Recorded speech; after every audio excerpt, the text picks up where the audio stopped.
We move on to my friend Siraj Khan, who's been here since the morning, by the way, and I really appreciate that his love for poetry, I would say, transcends the kind of, again, profession that he has. He is a chartered accountant by profession, by the way, and comes from a global non-profit space. But he has this sort of passion for art as well. He's been recognized for his distinguished services in girls' education, youth development, women empowerment, bridge building through arts and culture. There you are, serving on the boards of several non-profits in the US and overseas. You should two should get together and see, what you can do to remake the world nearer to the heart's desire, as Umar Khayyam says, right? He also writes off and on, more off than on, for several journals on topics related to South Asia. I would invite you here, Siraj, to please come. It's an honor to have you here. And once again, the full biography through the link on Thank you, Vakras, and thank you, Agnes Scott. Uh, it's because of you that I'm here standing. I have had the privilege of participating in this earlier on, but it was remote. It may come as a surprise to you, as it was to my friend, that I have moved here from Boston. I drove all the way and I did my house closing on the 12th of September. My movers bought our stuff 2 days ago, and I'm being sleeping on a mattress. Yes, yes. So grateful for that. So I'm happy to be here and call it timing, whatever. I'm here in front of you. And I came here in the morning making sure that I don't miss. I've been so overwhelmed, really, by the lovely participation in this. So okay, I hope you can hear me, right? Okay, so firstly, thank you for the introduction, but I have to tell you, I make a confession that I'm not a poet by any stretch of imagination, right? But at the same time, I'm always immersed into poetry. I get all my inspiration. And this young lady here was uh, I'm very excited when young people take on this thing early. So, and this is all about women empowerment, this gentleman was saying. Okay, so before I read the poem that I'm intent to, which is called Justice is Done. It's a bit of a sarcastic element to this justice is done, and justice is never done. By Umar Musa Ba. It is important that we know a little bit about him because we are all very learned people, but I always have increased my knowledge. We know about such wonderful people who are not that much well known. Okay, so a little bit about this gentleman before, because the poem itself is very short. So Umar Musa Ba was born in 1921 and he died in 1998. He was a from Mauritania, right? A poet and among the most prominent from his country. I chose to read his poetry today because Mauritania is known as the land of 1,000 poets. Now you see the connection I'm trying to form? There's 100,000, 1,000 poets. So if you check on the internet, you'll find that that is what Mauritania is known. And the beauty of the poetry from there, it's in the Sahara Desert. It's like smack in the middle of it. So there's a lot of poetry and storytelling going on. In every oasis, there are poets, they're sitting down, they're telling each other, sharing stories, and many of them turn into poets on the spot. They've never been to any poetic classes or anything like that. That's the beauty of that. And it's the Sahara winds blowing and the sand, and they say that the winds and the sand never lie. So whether it's good or bad, it is hard reality staring at you. You better believe it. So, um, so that being said, uh, I'm going to tell you about just his poetry, why this one poem became so well known. Justice is done. This is the title of the poem. Beaten up, robbed, hospitalized. And the witnesses? Any witnesses? Many, many as the grains of sand. Kadil is one, Nadula is another, Nadyam Bele is another one. Even the birds can testify.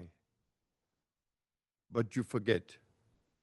You forget that the chief has a son and as the judge and has a son who's the judge, and his son-in-law is an interpreter. That's the end of the poem. And this is what's happening. This is what he said that time. And if you look at the world, what is going on here, especially in Asian countries, this is what it is. The second one is this has happened just 3 days ago. So it wasn't planned. I was not able to tell him. So this is a little bit of storytelling, but it will have goosebumps on you. Last year, I helped an Afghan girl escape from Kabul. She was a TV anchor. She's in Paris right now. She reached there 3 days before the Olympics. So she was being involved. She was being forced into a marriage, and I helped her escape from her own country. I'm a wanted man in Afghanistan right now. The Taliban are looking for me. Now, this story, another girl found out about it. She said, "Sir, I'm calling you from Kabul. I'm in the list of the guys who are they are going to force me into marriage. I want to get out." That was too short a notice, and I was, like I told you, I was just moving from Boston to here. I could not help her enough. And guess what? 3 days ago, literally, after I moved here to Atlanta, she was picked up from a house. The nikah ceremony was performed there in front of the house under a gun, and she had to wave goodbye to her parents and leave.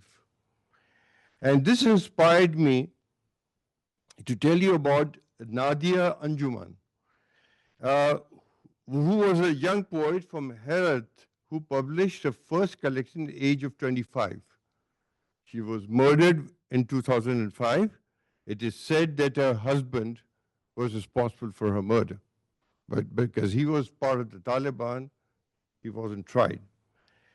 And this whole thing came along. This also happened on the same day, 3 days ago, right? When she was, from somewhere, an anonymous poem was surfaced. It was originally in Persian. And I've attempted to translate it. This is the only homework I did in the last 3 days. So I'm going to read it out to you. Life's no life when the honor's left. Man's a man when honor's kept. This is the Taliban philosophy. This was a lesson. It seems that it has emerged from the Taliban in Persian. I've translated that in English. Nation's honor and nation's fame. On life they have prior claim. With thoughts of these I do remain, unvexed with cares of loss or gain. This is reality. You got to take care. So this is a message coming, floating down by somebody, an anonymous, who says that this is what the Taliban believe in, and you got to accept it. So this girl is gone. I don't know where she is. I hope she's safe wherever she is. But this is, thank you very much for listening to me, because I thank you once again for inviting me about this. Thanks very much. Is this your pen? And I hope the pen is not wanted by the Taliban as well. Thank you. That would be nice if they did want it. All right. Thank you. I appreciate that um, background, the context that you provided for the poems.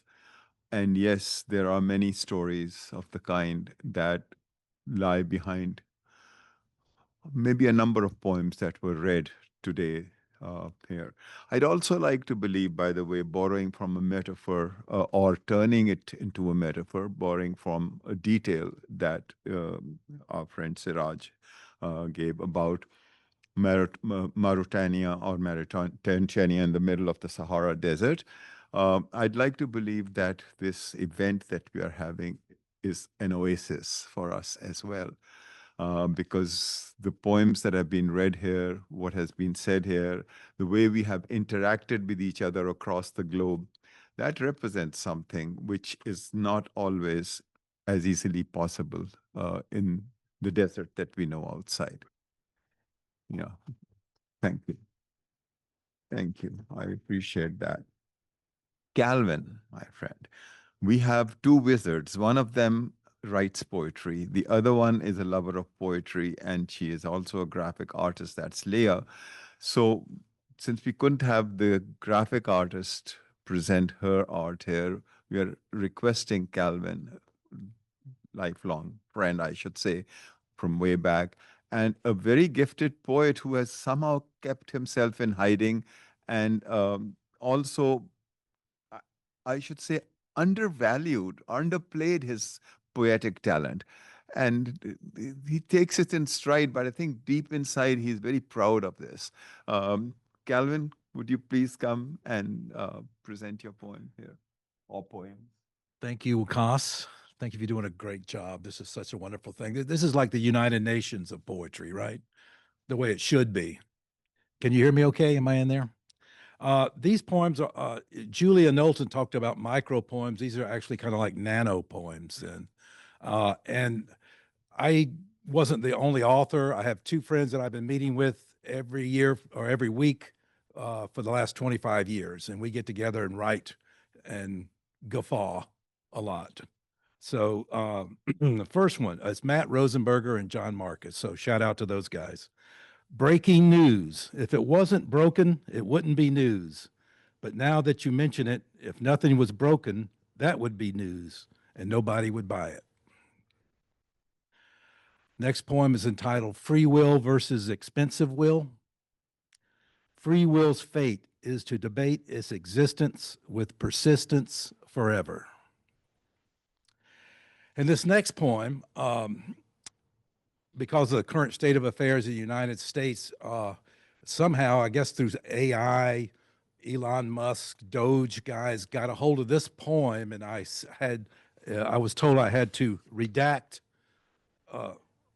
this poem because it had some critique of the authoritarian nature of the current regime. So any place that's redacted, I'll just go, okay? So this poem is called Redaction by a strongly worded reprimand to that of demand stop if not the will not there is no other it's redaction. I meant every word of it. Next one is called Ash. It's the last poem here. I took so many pictures while they were pontificating, but not one photo did justice to the piercing and varied beauty that ravished my retina.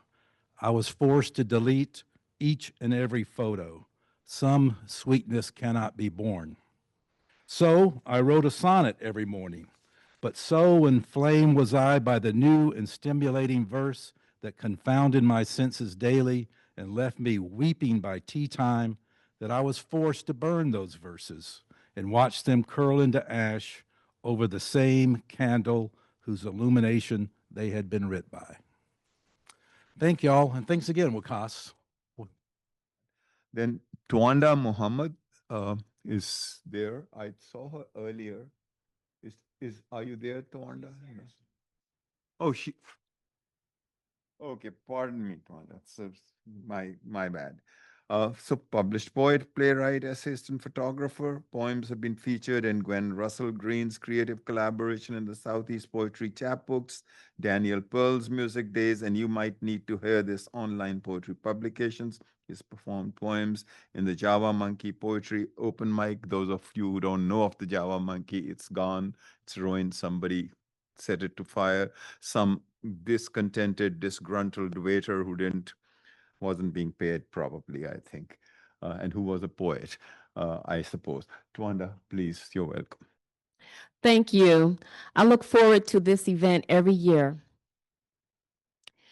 The first poem I wrote, I combined my love for playwriting and poetry to write this poem about a mother who's grieving her son who passed away due to gun violence. It's titled Farewell, My Son.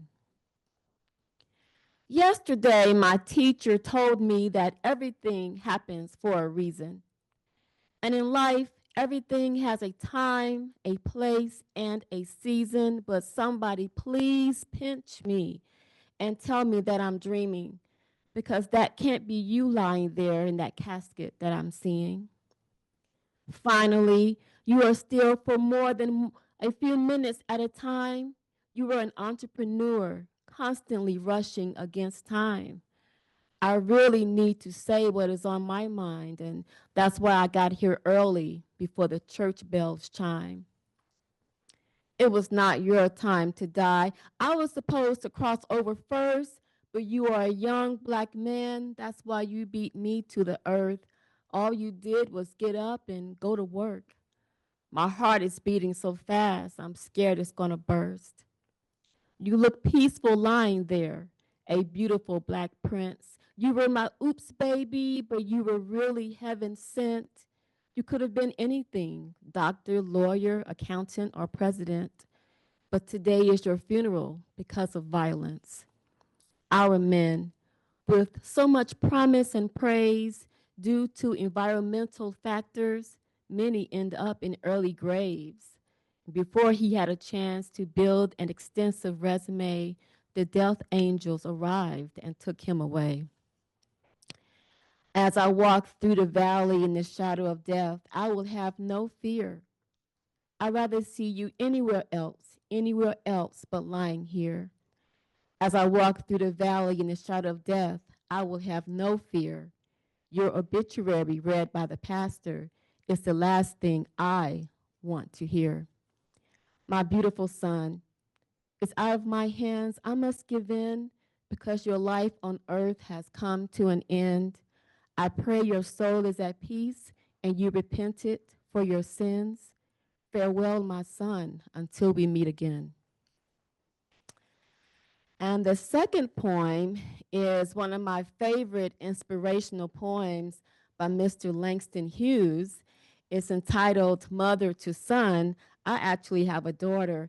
And to be more inclusive, I'm going to change son to child.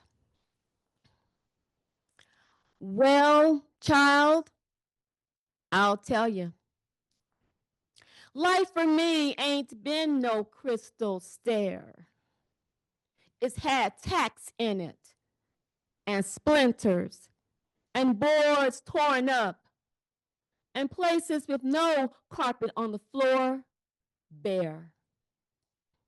But all the time, I've been a climbing on and reaching landings and turning corners and sometimes going in the dark where there ain't been no light. So, child, don't you turn back. Don't you sit down on the steps because you find it's kind of hard. Don't you fall down. For I still going, honey. I still a climbing. And life for me ain't been no crystal stair. Thank you. Our next guest, our next participant, is the enigmatic Mariam Khwaja, Montessori teacher, homemaker, friend, lover of nature. She loves to read, listen to music, watch movies, and travel. Family time is what she enjoys most, though, and time with the grandkids as her nano and dado. And of course, she chaperones me all the time. Okay, thank you. Well, I'm always looking forward to be in these beautiful people with their thoughts, with their thoughts, and then I get the words from them, and then I can also say them because I always borrow their words in this. This is maybe the third, fourth year that I borrowed the words from the beautiful thoughts of other poets, and I want to just read it to you. So I'm going to read from two poems from the Palestinian poets. One is Fadwa Tukan, and she was. I have a little. Let me see if I can read a little bit about.